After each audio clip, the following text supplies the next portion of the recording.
ಒಂದ್ಸಲ ರಷ್ಯಾದ ಒಬ್ಬ ಪೈಲಟ್ ತನ್ನ ಮಕ್ಕಳನ್ನ ಕಾಕ್ಪಿಟ್ ಒಳಗೆ ಕರ್ಕೊಂಡು ಹೋದ. ಮುಂದಕ್ಕೇನಾಯ್ತು ಗೊತ್ತಾ? ನಮ್ಮ ಭಾರತದಲ್ಲಿ ಮದುವೆಗಳಿಗೆ ಎಷ್ಟು ಖರ್ಚು ಮಾಡ್ತೀವಿ ಅಂತ ನಿಮಗೆ ಗೊತ್ತು. ಆದರೆ ನಮ್ಮ ಭಾರತದಲ್ಲಿ ಆದ ಚೀಪೆಸ್ಟ್ ವೆಡ್ಡಿಂಗ್ ಯಾರ್ದು ಅಂತ ಗೊತ್ತಾ? ಕೇರಳದಲ್ಲಿ ಒಬ್ಬ ಟೀಚರ್ಗೆ ಭಿಕ್ಷೆ ಬೇಡೋ ಪರಿಸ್ಥಿತಿ ಯಾಕೆ ಬಂತು? ಅವ್ರನ್ನ ನೋಡಿದ ಅವರ ಸ್ಟೂಡೆಂಟ್ಸ್ ಏನ್ ಮಾಡಿದ್ರು ಅಂತ ಗೊತ್ತಾ? ಇನ್ನೂ ಇಂಥ 15 ಅಮೇಸಿಂಗ್ ಫ್ಯಾಕ್ಟ್ಸ್ ಇದೆ. ವಿಡಿಯೋ ಒಳಗೆ ಹೋಗೋಕೆ ಮುಂಚೆ ನನ್ನ ಕಡೆಯಿಂದ ಒಂದು ಸ್ಮಾಲ್ ರಿಕ್ವೆಸ್ಟ್. ನೀವಿನ್ನೂ ನಮ್ಮ ಚಾನಲ್ನ ಸಬ್ಸ್ಕ್ರೈಬ್ ಮಾಡ್ಕೊಂಡಿಲ್ಲ ಅಂದರೆ ಈ ಕೂಡಲೇ ಸಬ್ಸ್ಕ್ರೈಬ್ ಮಾಡ್ಕೊಳ್ಳಿ. ಹಾಗೆ ಪಕ್ಕದಲ್ಲಿ ಕಾಣ್ತಿರೋ ಬೆಲ್ ಐಕಾನ್ನ ಕ್ಲಿಕ್ ಮಾಡಿಕೊಂಡು ನಾನು ಮುಂದೆ ಅಪ್ಲೋಡ್ ಮಾಡೋ ವಿಡಿಯೋನ ನೋಟಿಫಿಕೇಶನ್ ಪಡ್ಕೊಳ್ಳಿ. Fact number 15. ಇವ್ರ ಹೆಸರು ರಿಚರ್ಡ್ ಅಪಯ್ಯ ಅಕೋಟೋ ಅಂತ. ಇವರು ಒಬ್ಬ ಟೀಚರ್. ಘಾನಾ ಅಂದ್ರೆ ವೆಸ್ಟ್ ಆಫ್ರಿಕಾನ ಒಂದು ಊರು. ನಿಮಗೆ ಗೊತ್ತು, ಅಲ್ಲಿ ಬಡತನ ಜಾಸ್ತಿ. ಇನ್ನು ಇವರು ಅಲ್ಲಿಯ ಸ್ಕೂಲ್ನ ಕಂಪ್ಯೂಟರ್ ಟೀಚರ್.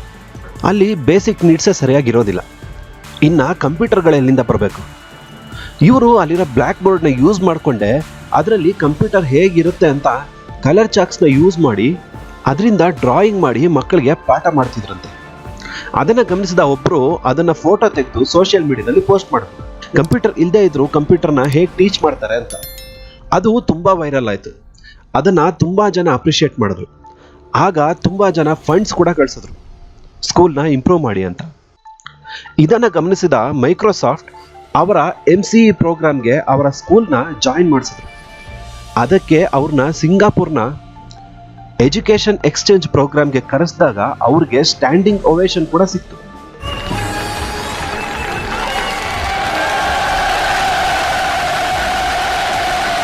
ಇನ್ನ ಹೀಗಿದ್ದ ಸ್ಕೂಲು ಈಗ ಹೇಗಿದೆ ಗೊತ್ತಾ?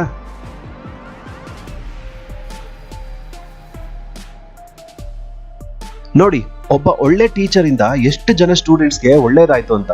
ಇನ್ನು ಇಂಥ ಬೆಳಕಿಗೆ ಬರದ ಎಷ್ಟೋ ಜನ ಟೀಚರ್ಸ್ ಇದ್ದಾರೆ. ಅವ್ರನ್ನ ಕೂಡ ಬೆಳಕಿಗೆ ತರೋ ಕೆಲಸ ನಡಿಬೇಕಾಗಿದೆ. Fact number 14. ಅದು ಮಾರ್ಚ್ 23, 1994. ರಷ್ಯಾದ ಮಾಸ್ಕೋ ಇಂದ ಹಾಂಗ್ಕಾಂಗ್ಗೆ ಏರೋಫ್ಲೋಟ್ ಫ್ಲೈಟ್ 593 ಹೊರಟಿತ್ತು. ಆಗ ಪೈಲಟ್ ತನ್ನ 16 ವರ್ಷದ ಮಗನ್ನ ಕಾಕ್ಪಿಟ್ ಒಳಗೆ, ಅಂದ್ರೆ ಪೈಲಟ್ ಓಡಿಸ್ತಾರಲ್ಲ ಅಲ್ಲಿಗೆ ಮಗನ್ನ ಬಿಟ್ಟು ಒಂದೇ ಸಲ ಅವನಿಗೆ ಪ್ಲೇನ್ ಓಡಿಸಕ್ಕೆ ಕೊಟ್ಬಿಟ್ನಂತೆ. ಆದ್ರೆ ಅಲ್ಲಿಗೆ ಬಂದ ಹುಡುಗ ಏನೇನೋ ಒತ್ತಿ ಆಟೋ ಪೈಲಟ್ನೇ ಆಫ್ ಮಾಡ್ಬಿಟ್ನಂತೆ. ಮತ್ತೆ ಅದನ್ನ ಆನ್ ಮಾಡೋಷ್ಟರಲ್ಲೇ ಪ್ಲೇನ್ ಒಂದೇ ಸಲ ಕೆಳಗೆ ಬಿದ್ದು ಅದರಲ್ಲಿದ್ದ 75 ಜನರು ಕೂಡ ತಮ್ಮ ಪ್ರಾಣ ಕಳ್ಕೊಂಡ್ರಂತೆ. ಅದಕ್ಕೆ ಲೈಸೆನ್ಸ್ಗೆ 18 ವರ್ಷನ ಫಿಕ್ಸ್ ಮಾಡಿರೋದು. ಇದು ಗೊತ್ತಿದ್ರು ಕೆಲವು ಮೂರ್ಖರು ಬೈಕ್ನ ಕಾರ್ನ ತಮ್ಮ ಮಕ್ಕಳಿಗೆ ಕೊಟ್ಬಿಡ್ತಾರೆ.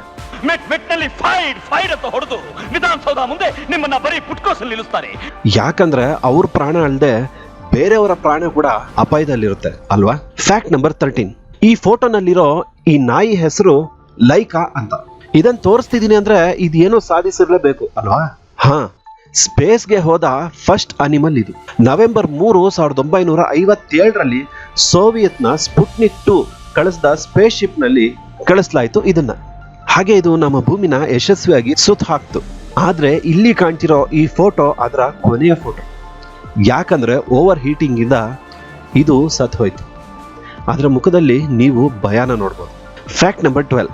ನಿಮಗೆ ಚಂದ್ರನ ಮೇಲೆ ಕಾಲಿಟ್ಟಿದ ಫಸ್ಟ್ ಪರ್ಸನ್ ಯಾರು ಅಂತ ಕೇಳಿದ್ರೆ ನೀಲ್ ಆರ್ಮ್ಸ್ಟ್ರಾಂಗ್ ಅಂತ ಹೇಳ್ತೀರಾ.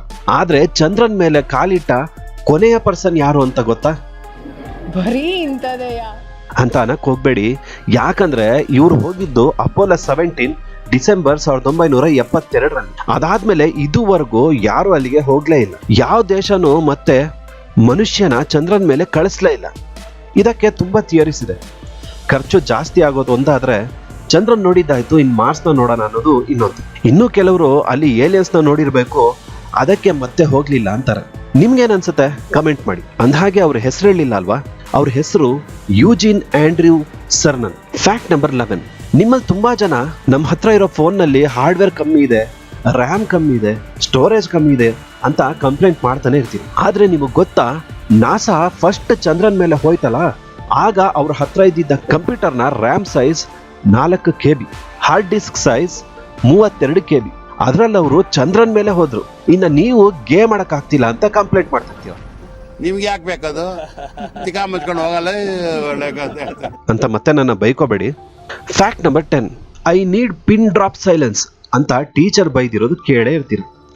ಯಾಕಂದ್ರೆ ಆ ರೂಮಲ್ಲಿ ಎಲ್ಲ ಸೈಲೆಂಟ್ ಆಗಿದ್ರೆ ಪಿನ್ ಕೆಳಗೆ ಬೀಳೋ ಸೌಂಡ್ ಕೂಡ ಕೇಳತ್ತೆ ಅಂತ. ಆದ್ರೆ ನಿಮಗೆ ಗೊತ್ತಾ, ಈ ಪ್ರಪಂಚದಲ್ಲೇ ಸೈಲೆಂಟ್ ರೂಮ್ ಒಂದಿದೆ. ಅದು ಎಷ್ಟು ಸೈಲೆಂಟ್ ಅಂದ್ರೆ ಇಲ್ಲಿ ಸೌಂಡು -9 ಡೆಸಿಬಲ್ಸ್. ಹೀಗೆ ಹೇಳಿದ್ರೆ ನಿಮ್ಗೆ ಗೊತ್ತಾಗಲ್ಲ ಅನ್ಸುತ್ತೆ. ಇಲ್ಲಿ ಪಿನ್ ಸೌಂಡ್ ಅಲ್ಲ, ನಿಮ್ಮ ಮೈಯಲ್ಲಿ ಹರಿತಿರೋ ರಕ್ತದ ಸೌಂಡ್ ಕೂಡ ನೀವು ಕೇಳಬಹುದು. ಈ ರೂಮ್ನಲ್ಲಿ ಹೆಚ್ಚಿಗೆ ಅಂದ್ರೆ ಒಬ್ಬ ಮನುಷ್ಯ 45 ನಿಮಿಷ ಇದ್ದ, ಅದ್ರ ಮೇಲೆ ಇರಕ್ಕಾಗ್ಲಿಲ್ಲ ಅವನಿಗೆ. ಫ್ಯಾಕ್ಟ್ ನಂಬರ್ 9, ಆಕಾಶದಿಂದ ಭೂಮಿಗೆ ಮಿಂಚು ಬೀಳೋದು ನೀವು ನೋಡಿರ್ತೀರಿ, ಅದರ ಎಷ್ಟೋ ಫೋಟೋಗಳನ್ನು ಕೂಡ ನೀವು ನೋಡಿರ್ತೀರಿ. ಆದ್ರೆ ಮಿಂಚು ಬರೀ ಭೂಮಿಗೆ ಬೀಳಲ್ಲ, ಕೆಲವೊಂದು ಸಲ ಆಕಾಶದಿಂದ ಮೇಲಕ್ಕೆ ಕೂಡ ಹೋಗುತ್ತೆ. ಅದ್ರ ಫೋಟೋ ಕೂಡ ನಮ್ಮ ಹತ್ರ ಇದೆ. ಇದು ಸ್ಪೇಸ್ ಇಂದ ಹೀಗೆ ಕಾಣುತ್ತೆ. ಇದನ್ನ ಬ್ಲೂ ಜೆಟ್ಸ್ ಅಂತಾರೆ.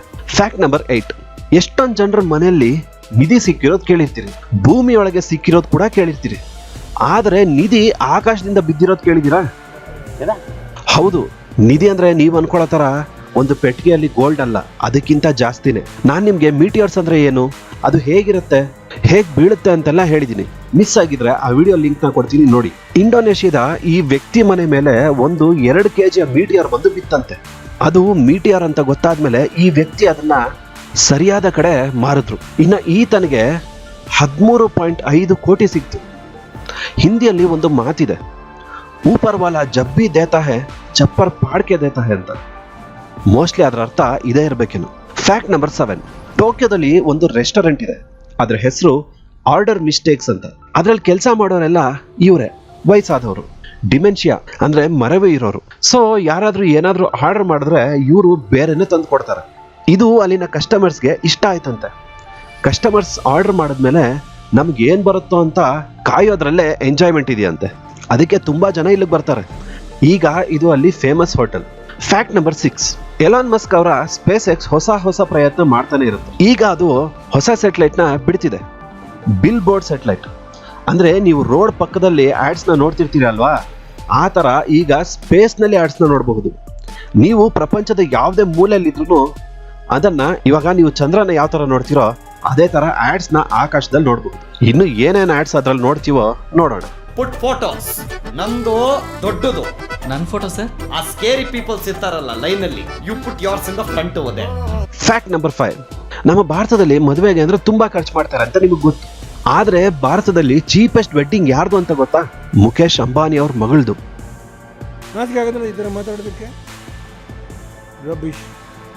ಇರಿ ಎಕ್ಸ್ಪ್ಲೈನ್ ಮಾಡ್ತೀನಿ. ಮಾಮೂಲಿಯಾಗಿ ಮದುವೆಗೆ ಎಲ್ಲರೂ ತಮ್ಮ 4 ರಿಂದ 5 ವರ್ಷದ ದುಡಿಮೆನ ಖರ್ಚು ಮಾಡ್ತಾರೆ. ಆದ್ರೆ ಅಂಬಾನಿ ಅವರು ಖರ್ಚು ಮಾಡಿದ್ದು ಅವರ 2 ದಿನದ ದುಡಿಮೆನ ಅಷ್ಟೇ. ಎಷ್ಟು ಅಂತ ಗೊತ್ತಾ? 750 ಕೋಟಿ. Fact number 4, Indian rupees coins ಮೇಲೆ ಸಿಂಬಲ್ಸ್ ನ ನೋಡಿರ್ತೀರ, ಆದ್ರೆ ಅದರ ಅರ್ಥ ಗೊತ್ತಾ? ಆ ಸಿಂಬಲ್ಸ್ ಏನ್ ಹೇಳುತ್ತೆ ಅಂದ್ರೆ ಆ ಕಾಯಿನ್ ಎಲ್ಲಿ ತಯಾರಿಸಿದ್ದು ಅಂತ. ಹೇಳ್ತೀನಿ ಕೇಳಿ. ರೌಂಡ್ ಸಿಂಬಲ್ ಇದ್ರೆ ನೋಯ್ಡಾ, ಡೈಮಂಡ್ ಸಿಂಬಲ್ ಇದ್ರೆ ಮುಂಬೈ, ಸ್ಟಾರ್ ಸಿಂಬಲ್ ಇದ್ರೆ ಹೈದರಾಬಾದ್, ಯಾವುದೇ ಸಿಂಬಲ್ ಇಲ್ಲ ಅಂದ್ರೆ ಅದು ಕೋಲ್ಕತ್ತಾದಲ್ಲಿ ತಯಾರಾಗಿದೆ ಅಂತ. ಫ್ಯಾಕ್ಟ್ ನಂಬರ್ 3, ಇದು ಗೋಲ್ಡ್ ಪಿಲ್ಸ್ ಅಂದ್ರೆ ಬಂಗಾರದ ಮಾತ್ರೆ. ಇದರ ಬೆಲೆ ಒಂದಕ್ಕೆ $425, ಅಂದ್ರೆ ನಮ್ಮ ಲೆಕ್ಕದಲ್ಲಿ ಸುಮಾರು 31,000 ರೂಪಾಯಿಗಳು. ಅಷ್ಟಕ್ಕೂ ಇದು ಏನಕ್ಕೆ ತಗೊಳ್ಳೋದು ಅಂದ್ರೆ ನಿಮ್ಮ ಮಲ, ಅದೇ ಅದು ಗೋಲ್ಡ್ ಕಲರ್ ಅಲ್ಲಿ ಬರಕ್ಕೆ. ಇನ್ನು ಅದನ್ನ ತಗೊಂಡೋಗಿ ಯಾರಿಗೆ ತೋರಿಸ್ತಾರೋ. No comments. ಫ್ಯಾಕ್ಟ್ ನಂಬರ್ 2, ಈಗ ಪೆಟ್ರೋಲ್ ಬೆಲೆ ಎಷ್ಟಾಗಿದೆ ಅಂತ ನಿಮಗೆ ಗೊತ್ತು. ತುಂಬಾ ಜನ ಆ ದಿನದಲ್ಲಿ ಇಷ್ಟು ಚೀಪ್ ಇತ್ತು ಅಷ್ಟು ಚೀಪ್ ಇತ್ತು ಅಂತ ಮಾತಾಡ್ತಿರ್ತೀವಿ. ಆದ್ರೆ ಈ ಪ್ರಪಂಚದಲ್ಲೇ ಚೀಪೆಸ್ಟ್ ಪೆಟ್ರೋಲ್ ರೇಟ್ ಎಷ್ಟು ಗೊತ್ತಾ? $0.02, ಅಂದ್ರೆ ಕೇವಲ 2 ರೂಪಾಯಿ. ಇದು ವೆನೆಜುವೆಲಾ ದೇಶದಲ್ಲಿ. ಈಗ ನಿಮ್ಗೊಂದು ಪ್ರಶ್ನೆ, ನಿಮ್ ಲೈಫಲ್ಲೇ ನಿಮ್ ಗಾಡಿಗೆ ಹಾಕ್ಸಿದ ಚೀಪೆಸ್ಟ್ ಪೆಟ್ರೋಲ್ ಪ್ರೈಸ್ ಎಷ್ಟು? ಕಮೆಂಟ್ ಮಾಡಿ. ಇನ್ನ ಭಿಕ್ಷುಕಿಯಾದ ಟೀಚರ್ನ ಕತೆ ನೋಡೋಕ್ಕೂ ಮುಂಚೆ ನಿಮ್ಗೆ ಈ ವಿಡಿಯೋ ಇಷ್ಟ ಆಗಿದ್ರೆ ಇದಕ್ಕೊಂದು ಲೈಕ್ ಕೊಡಿ. ಇದರಿಂದ ಈ ವಿಡಿಯೋ ಇನ್ನಷ್ಟು ಹೆಚ್ಚಿನ ಜನಕ್ಕೆ ತಲುಪೋದಕ್ಕೆ ಸಹಾಯ ಆಗುತ್ತೆ. ನೀವಿನ್ನೂ ನನ್ನ ಸಪೋರ್ಟ್ ಮಾಡ್ಬೇಕಂದ್ರೆ ಈ ವಿಡಿಯೋನ ಹಾಗೆ ನಮ್ಮ ಚಾನಲ್ನ ಶೇರ್ ಮಾಡಿ. ನಿಮ್ಮ ಈ ಚಿಕ್ಕ ಸಹಾಯ ನನಗೆ ತುಂಬಾ ಹೆಲ್ಪ್ ಆಗುತ್ತೆ. ಹಾಗೆ ನಿಮ್ಮ ಅನಿಸಿಕೆ ಅಭಿಪ್ರಾಯಗಳನ್ನ ಕಮೆಂಟ್ ಮಾಡಿ. ಫ್ಯಾಕ್ಟ್ ನಂಬರ್ 1, 2017ರಲ್ಲಿ ಕೇರಳದ ತಿರುವನಂತಪುರಂನ ರೈಲ್ವೆ ಸ್ಟೇಷನ್ಗೆ ವಿದ್ಯಾ ಅನ್ನೋರು ಅವ್ರ ಫ್ರೆಂಡ್ ಮೀಟ್ ಮಾಡೋದಕ್ಕೆ ಹೋಗಿದ್ರಂತೆ. ಆಗ ಅವರಿಗೆ ಅಲ್ಲೊಬ್ಬ ಭಿಕ್ಷುಕಿ ಹರಿದೋಗಿರೋ ಬಟ್ಟೆ ಹಾಕೊಂಡು ಕೈಯಲ್ಲಿ ಪ್ಲಾಸ್ಟಿಕ್ ಬ್ಯಾಗ್ ಹಿಡ್ಕೊಂಡು ಬಾಟಲ್ಸ್ನ ಆಯ್ತಾ ಅಲ್ಲಿದ್ದ ಒಂದು ಮರದಲ್ಲಿ ಚಿಕ್ಕ ಹಣ್ಣುಗಳನ್ನ ಕೀಳ್ತಾ ಕಾಣಿಸಿದ್ರು. ಇವ್ರಿಗೆ ಆಶ್ಚರ್ಯ ಆಗಿದ್ದೇನೆಂದ್ರೆ ಅವರು ಒಂದು ಎಲೆ ಕೂಡ ಉದುರದೆ ಬರೀ ಹಣ್ಣನ್ನ ಮಾತ್ರ ನಾಜೂಕಾಗಿ ಕೀಳ್ತಾ ಇದ್ರಂತೆ. ಅದನ್ನ ನೋಡಿ ಇವ್ರಿಗೆ ಯಾಕೋ ಇವರು ಹುಚ್ಚಿ ಅನ್ನಿಸ್ಲಿಲ್ಲ. ಹತ್ರ ಹೋಗಿ ಅವ್ರನ್ನ ಮಾತಾಡಿಸಿ ನಿಮ್ಗೇನಾದ್ರೂ ತಿನ್ನೋದಕ್ಕೆ ತಂದ್ಕೊಡ್ಲಾ ಅಂತ ಕೇಳಿದ್ರಂತೆ. ಅದಕ್ಕೆ ಅವರು ಇಲ್ಲಮ್ಮ ಬೇಡ ಅಂದ್ರಂತೆ. ಇಲ್ಲ ನಾನು ತಂದ್ಕೊಡ್ತೀನಿ ಅಂತ ಹೇಳಿ ಇವರು ಪಕ್ಕದಲ್ಲಿರೋ ಹೋಟ್ಲಿಗೆ ಹೋಗಿ ಇಡ್ಲಿ ವಡೆನ ತಂದ್ಕೊಟ್ರಂತೆ. ಆಗ ಅವ್ರು ಮಾತಾಡಿದ್ ನೋಡಿ ಇವ್ರಿಗೆ ಆಶ್ಚರ್ಯ ಆಯ್ತು. ಯಾಕಂದ್ರೆ ಅವರು ಒಳ್ಳೆ ಎಜುಕೇಟೆಡ್ ತರ ಮಾತಾಡ್ತಿದ್ರು. ಸರಿ, ಅವ್ರ ಮಾತುಕತೆಯಲ್ಲಿ ಗೊತ್ತಾಯ್ತು ಅವರು ಮಲಪ್ಪುರಂ ಸ್ಕೂಲ್ನ ರಿಟೈರ್ಡ್ ಟೀಚರ್. ರಿಟೈರ್ಡ್ ಆದ್ಮೇಲೆ ಸಾಕಾಗದೆ ತನ್ನ ಮಕ್ಕಳು ಹೀಗೆ ಬಿಟ್ಬಿಟ್ಟಿದ್ದಾರೆ ಅಂತ. ಅದು ಗೊತ್ತಾದ್ಮೇಲೆ ವಿದ್ಯಾ ಅವ್ರ ಫೋಟೋ ತೆಗೆದು ಹೀಗೆ ಇವ್ರನ್ನ ಯಾರಾದ್ರೂ ಕಣ್ಣು ಹಿಡಿತೀರಾ ಅಂತ ಈ ಕತೆನ ಫುಲ್ಲು ಫೇಸ್ಬುಕ್ ಅಲ್ಲಿ ಹಾಕಿದ್ರು. ಅದು ಅವರ ಸ್ಟೂಡೆಂಟ್ಸ್ ಕೈಗೆ ಸಿಕ್ತು. ಆಗಿಂದಾಗ್ಲೇ ಆ ಸ್ಟೂಡೆಂಟ್ಸ್ ಯೂನಿಯನ್ ಎಲ್ಲ ಒಂದಾಗಿ ತಮ್ಮ ಪ್ರೀತಿಯ ವಲ್ಸಾ ಟೀಚರ್ನ ಭೇಟಿ ನೀಡೋದಕ್ಕೆ ಆ ರೈಲ್ವೆ ಸ್ಟೇಷನ್ಗೆ ಬಂದ್ರು. ಆಗ ಆ ಟೀಚರ್ ಇದ್ದಿದ್ದ ಪರಿಸ್ಥಿತಿ ನೋಡಿ ಅವ್ರಿಗೆ ತುಂಬಾ ಬೇಜಾರಾಯ್ತು. ಆಗಿಂದಾಗ್ಲೇ ಅವರೆಲ್ಲ ಹಣನ ಶೇರ್ ಮಾಡಿ ಅವ್ರಿಗೊಂದು ಒಳ್ಳೆ ಬಟ್ಟೆ ಊಟ ಎಲ್ಲ ಕೊಡಿಸಿ ಒಂದು ಒಳ್ಳೆ ವೃದ್ಧಾಶ್ರಮಕ್ಕೆ ಸೇರಿಸಿ ಅವ್ರು ಬೇಕಾಗಿರೋ ಎಲ್ಲ ಅನುಕೂಲನೂ ಮಾಡಿಕೊಟ್ರಂತೆ. ನೋಡಿ, ಮಕ್ಕಳು ಬೇಕಾದ್ರೂ ಮೋಸ ಮಾಡಬಹುದು, ಆದ್ರೆ ಒಬ್ಬ ಗುರುನ ತಂದೆ ತಾಯಿ ಸ್ಥಾನದಲ್ಲಿ ನೋಡೋ ನಮ್ಮ ದೇಶದಲ್ಲಿ ಯಾವ ವಿದ್ಯಾರ್ಥಿನೂ ಟೀಚರ್ನ ಬಿಟ್ಟು ಕೊಡಲ್ಲ ಅನ್ನೋದಕ್ಕೆ ಇದೇ ಉದಾಹರಣೆ. ಸೊ ಈ ಟೀಚರ್ಸ್ ಡೇಗೆ ಒಂದು ಒಳ್ಳೆ ಸಂತೋಷವಾದ ಫ್ಯಾಕ್ಟ್ನ ನಿಮಗೆ ಹೇಳಿದ್ದೀನಿ ಅಂತ ಆಶಿಸ್ತಾ ಈ ಎಪಿಸೋಡ್ನ ಇಲ್ಲಿಗೆ ಮುಗಿಸ್ತಾ ಇದ್ದೀನಿ. ನಾನು ಮತ್ತೆ ನಿಮಗೆ ಸಿಗ್ತೀನಿ ಮುಂದಿನ ವಿಡಿಯೋದಲ್ಲಿ ಇನ್ನಷ್ಟು ವಿಚಾರಗಳೊಂದಿಗೆ. ಅಲ್ಲಿ ತನಕ ನಗ್ತಾ ಇರಿ, ನಗಿಸ್ತಾ ಇರಿ, ಆರಾಮಾಗಿರಿ. ನಮ್ಮ ಚಾನೆಲ್ನ ಸಬ್ಸ್ಕ್ರೈಬ್ ಮಾಡೋದು ಮಾತ್ರ ಮರಿಬೇಡಿ.